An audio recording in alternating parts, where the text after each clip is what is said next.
The first call came just before sunset, when the cicadas were still buzzing and the evening sky glowed orange across the rooftops. I was sitting on my porch, sipping a glass of sweet tea, when two police cruisers rolled up to the edge of my gravel driveway. At first I thought they'd taken a wrong turn, maybe chasing some speeding teenager down our back roads. But then I saw her Karen standing proud in her floral blouse that strained against her body, arms folded across her chest like she was the queen of the county. Her face was twisted into a smirk, one hand already waving the officers over as if she'd summoned them herself. "This is the guy?" she shouted before the doors even opened, pointing directly at me like she'd caught a criminal red-handed. "He's trespassing on HOA property. He's refusing to leave land that doesn't belong to him." I laughed out loud, because the absurdity of her words was louder than the squad car sirens. My land had been in my family since before the HOA even existed, marked out with iron pins sunk into the soil by surveyors in the 1940s. I knew every inch of it, from the pecan trees to the creek that cut across the back. But Karen didn't care about history, or deeds, or boundaries written in ink and stone. She cared about control, and now she had convinced the police that I was the intruder. The younger officer stepped up first, hand resting casually on his belt. "Sir, we've had a complaint that you're occupying property owned by the Willow Creek HOA. Do you have any documentation to prove otherwise?" That was her trick, I realized immediately. Karen knew most folks would panic when faced with uniformed authority.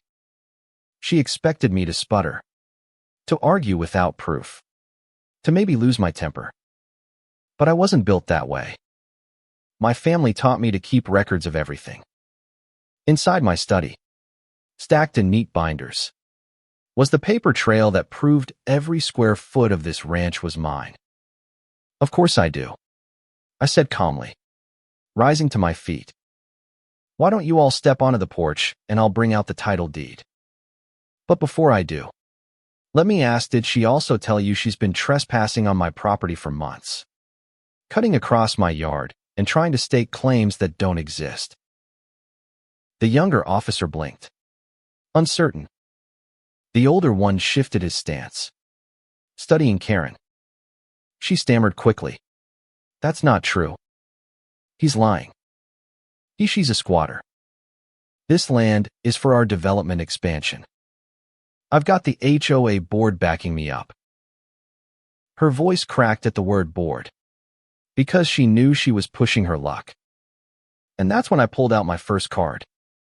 Instead of bringing the deed right away, I brought out a wooden placard I had carved myself just last week. Burned letters reading, "My land. My rights." I planted it firmly in the soil at the edge of the driveway, right where her designer heels were grinding into my gravel. The officers looked at the sign, then back at me. "Let me get this straight," I said slowly, turning to them. "She called you claiming I was trespassing. Yet here she is, standing on my driveway, shouting orders, without a single piece of evidence that she owns anything. Meanwhile, I've got county tax receipts, title deeds, and boundary surveys in my study. Which one of us looks more credible?" That was the first crack in her facade. She huffed, her face reddening, but she tried to recover. "He's manipulating you. Don't you see? He's a con man. I know people at City Hall. I can prove it later." But the older officer crossed his arms and asked the one question she dreaded.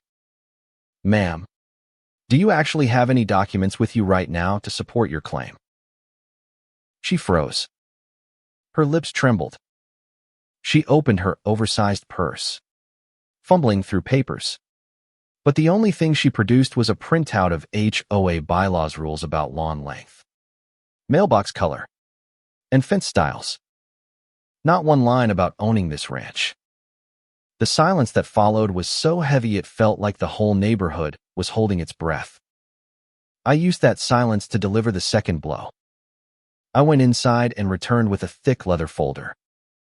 Inside were the original land grant documents, notarized and recorded at the county courthouse. My grandfather's signature was still visible on the chain of custody. I placed them on the hood of the cruiser and let the officers flip through the pages themselves. This land has never been part of Willow Creek HOA. I explained, my voice firm but steady. Not 1 inch of it. They tried to annex it 20 years ago, and the county rejected them. I have letters from the Planning Commission, stamped and sealed, saying exactly that. What you're witnessing right now is an attempted land grab by a private citizen hiding behind an HOA title. Karen's face contorted. She lunged forward, trying to snatch the documents. But the officer stepped between us. Ma'am, that's enough. You need to calm down. Her screech echoed across the street. Don't you get it? If he wins, we lose everything. The board promised me. She stopped herself too late. The board promised me. The slip revealed more than she intended. The officers both caught it. What exactly did the board promise you? Ma'am. The older cop asked, his tone sharpening. She bit her lip, realizing she had walked into a trap. I couldn't resist twisting the knife. Let me guess, I said.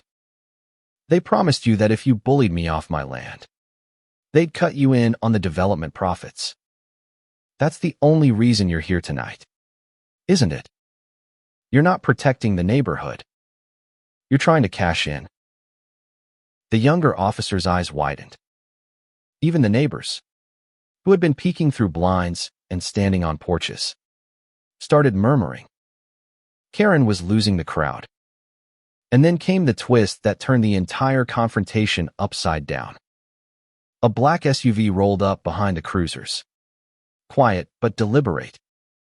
Out stepped a man in a county surveyor's vest, clipboard in hand. He was someone I had called a week earlier, anticipating Karen's next stunt. He had come to finalize the resurvey of my boundaries.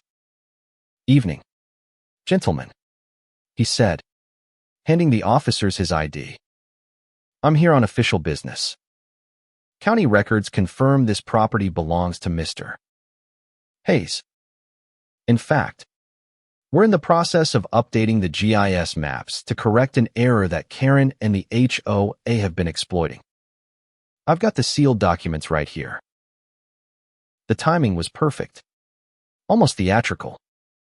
The officers looked at the surveyor's seal, nodded, and turned back to Karen. She had no more cards to play. Her voice rose in desperation. This isn't fair. He's cheating. You can't trust him. You can't trust any of this. But the words rang hollow, bouncing off the solid wall of evidence I had built brick by brick. And that was when I realized she had walked into my trap exactly as planned. The way she shrieked, clawing at thin air as if she could tear the truth out of the sky, was almost pitiful. But nobody was fooled anymore. Neighbors stepped out from behind hedges and fences, drawn by the flashing lights, their phones already raised to record. One woman whispered loudly enough for everyone to hear. Did she really call the cops to steal his land? Another muttered, she's lost her mind. Every lens caught Karen's panic, the sweat shining on her forehead, the way her voice cracked under the weight of her lies. The younger officer leaned in close to me, voice low but firm. Mr. Hayes, from everything we're seeing, this is your land. You've provided every piece of evidence. She's got nothing but HOA paperwork that has no legal bearing here. He straightened and turned to her. Ma'am, you've been warned. Continued harassment of this property owner could lead to charges trespassing, filing false reports, attempted fraud. Do you understand that? She stamped her foot like a child denied candy. You don't get it. The HOA runs this neighborhood. We make the rules. That was her last mistake. The older cop tilted his head and said, Ma'am, HOA rules don't override county law. They certainly don't override property deeds. And if you keep obstructing us, we'll have no choice but to detain you. The gasp that followed was collective. Karen's carefully crafted image the queen bee of Willow Creek. Untouchable. Smug in her authority was collapsing in real time.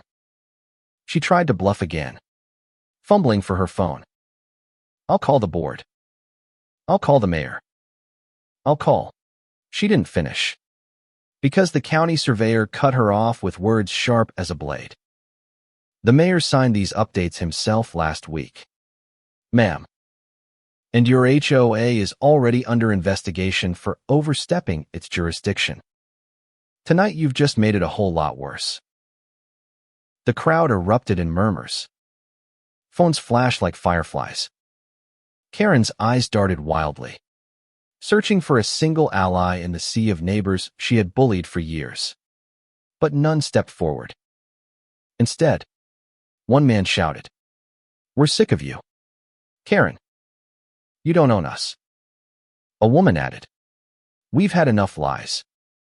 The tension turned into something bigger than just my property. It was the whole neighborhood exhaling years of fear. And that was when the inevitable happened.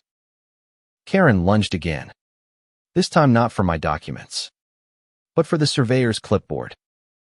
The officers grabbed her arms before she could tear it to shreds, and in seconds she was in cuffs, her wails echoing into the humid night. You can't do this to me. I am the HOA. I am the board. But her voice broke into sobs, and even those sounded hollow. The police led her to the cruiser as she screamed about conspiracies and betrayal. Neighbors recorded every second. The video went viral before midnight. By morning, headlines screamed across local news, HOA president arrested after false land grab attempt. My phone rang nonstop, friends. Reporters. Even attorneys offering to represent me in what they called a landmark case against HOA abuse. In the days that followed, the fallout was seismic. The county officially stripped Willow Creek HOA of its ability to enforce outside its designated subdivision. Investigators uncovered years of financial mismanagement, secret kickbacks to board members, and a shady partnership with a developer who promised Karen a payout if she delivered my ranch for a new luxury complex. Her arrest was just the tip of the iceberg. For me, the sweetest part wasn't revenge, it was vindication. My grandfather had broken his back to keep this land, and my father taught me its worth could never be measured in dollars. Standing on the porch a week later, deed in hand, I felt their presence like a steadying hand on my shoulder. Justice had been served not just for me, but for everyone who ever stood their ground against arrogance and greed. The twist, though, came from an unexpected ally.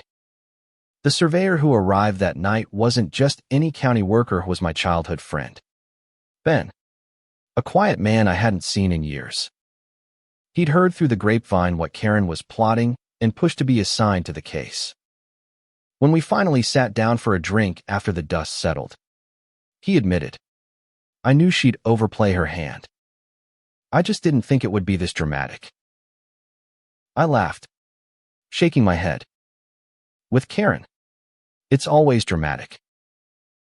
Her downfall sent ripples far beyond Willow Creek. Homeowners across the state began questioning their HOAs, demanding transparency, insisting on legal boundaries. Lawmakers even cited my case during a committee hearing on HOA reform. What began as Karen's scheme to rob me ended up sparking change for thousands of families tired of being bullied by unchecked power. And as for Karen, she never regained her throne. Stripped of her presidency, bankrupt from lawsuits, and disgraced by her own actions. She became the cautionary tale whispered at block parties and family dinners. Parents told their kids, "Don't be a Karen.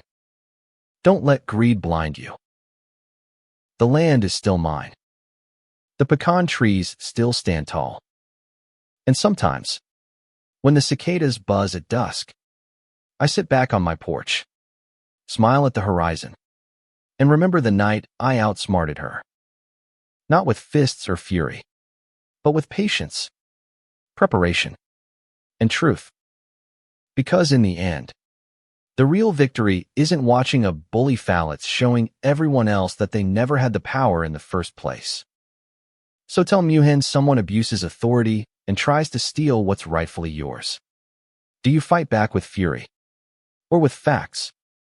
Which one do you think makes justice hit hardest?